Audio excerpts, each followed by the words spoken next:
Guys, guys, gusto kong bisitahin guys yung dating bahay namin kaso hindi ko alam kung saan na. Ang gagawin ko guys, magte-teleport ako. Naku guys, mukhang wala namang bahay dito. Hindi yata ito yung dati naming bahay.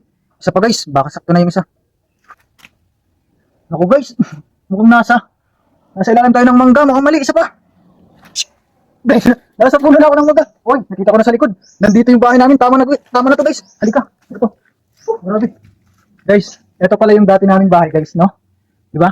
Dahil bagong Pilipinas na nagkaroon ng pabahay at nabigyan kami. Kaya thankful talaga dahil meron na kaming pabahay. Ito yung dati naming bahay guys, diba?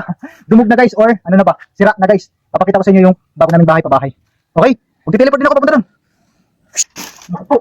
Papunta ako dito sa may sim. Ito na pala guys yung pabahay guys namin. Pakita mo. Ayan guys. Bagong Pilipinas. Thank you Lord dahil may pabahay na kami.